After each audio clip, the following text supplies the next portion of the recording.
بسم اللہ الرحمن الرحیم۔ السلام علیکم ورحمۃ وبرکاتہ۔ حضرت حارث تمیمی رضی اللہ عنہ فرماتے ہیں کہ غزوہ بدر کے دن حضرت حمزہ بن عبد المطلب رضی اللہ عنہ نے شتر مرغ کے پر کی نشانی لگا رکھی تھی۔ ایک مشرک نے پوچھا کہ یہ شتر مرغ کے پر کی نشانی والا آدمی کون ہے؟ لوگوں نے اسے بتایا کہ یہ حضرت حمزہ بن عبد المطلب رضی اللہ عنہ ہیں۔ تو اس مشرک نے کہا، تو یہ وہ آدمی ہے جنہوں نے ہمارے خلاف بڑے بڑے کارنامے کیے ہیں۔ حضرت عبد الرحمن بن عوف رضی اللہ عنہ فرماتے ہیں کہ امیہ بن خلف نے مجھ سے کہا، اے اللہ کے بندے، غزوہ بدر کے دن جس آدمی نے اپنے سینے پر شتر مرغ کے پر کا نشان لگا رکھا تھا وہ کون تھا؟ میں نے کہا، وہ رسول اللہ صلی اللہ علیہ وسلم کے چچا حضرت حمزہ بن عبد المطلب رضی اللہ عنہ تھے۔ امیہ نے کہا، انہوں نے ہی تو ہمارے خلاف بڑے بڑے کارنامے کر رکھے۔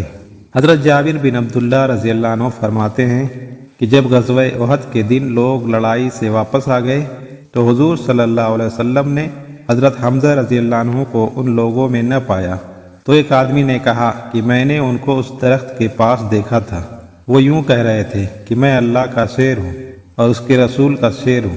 اے اللہ، میں ابو سفیان اور اس کے ساتھی جو کچھ فتنے لے کر آئے ہیں، میں تیرے سامنے ان سب سے بری ہونے کا اظہار کرتا ہوں، اور مسلمانوں نے جو شکست کھائی ہے میں اس سے بھی بری ہونے کا اظہار کرتا ہوں۔ حضور صلی اللہ علیہ وسلم اس طرف تشریف لے گئے۔ جب شہادت کی حالت میں حضور صلی اللہ علیہ وسلم نے ان کی پیشانی دیکھی تو آپ رو پڑے۔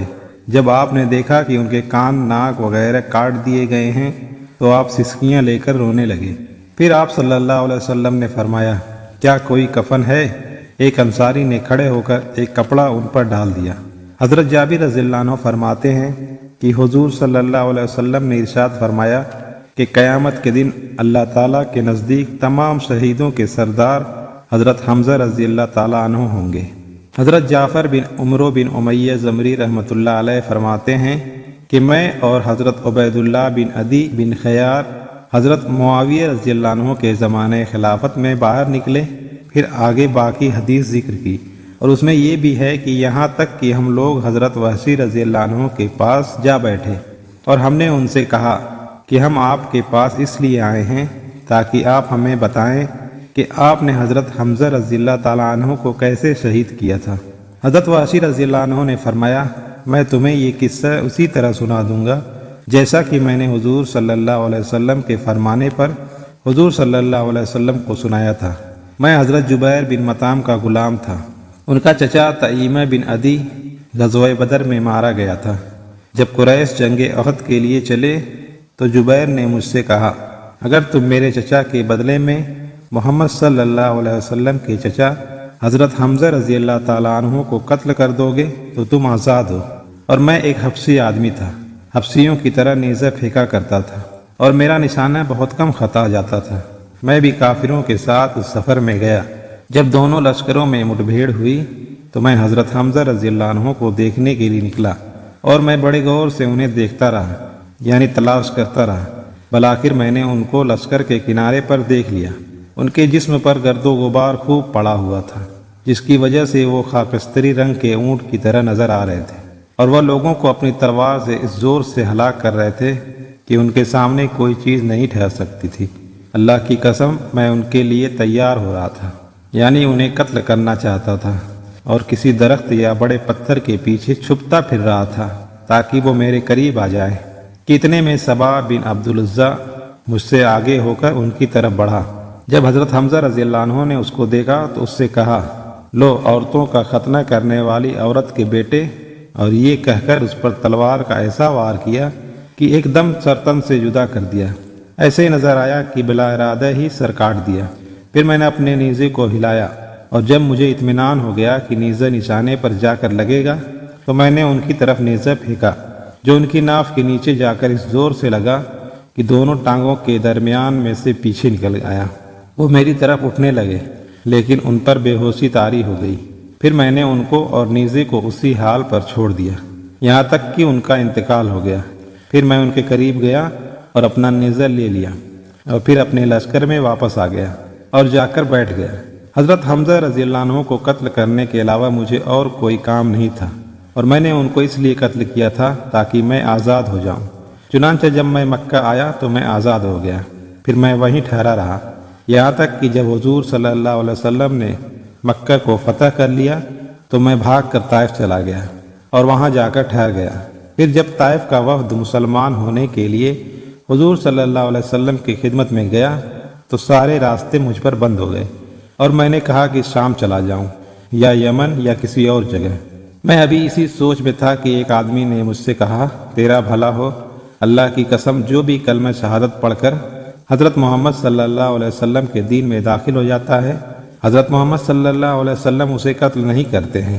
جب اس آدمی نے یہ بات مجھے بتائی تو میں طائف سے چل پڑا، یہاں تک کہ میں مدینہ حضور صلی اللہ علیہ وسلم کی خدمت میں پہنچ گیا۔ حضور صلی اللہ علیہ وسلم کو میرے آنے کا پتہ نہ چلا، بلکہ جب آپ نے مجھے دیکھا تو فرمایا، کیا تم وحشی ہو؟ میں نے کہا، یا رسول اللہ صلی اللہ علیہ وسلم، جی ہاں۔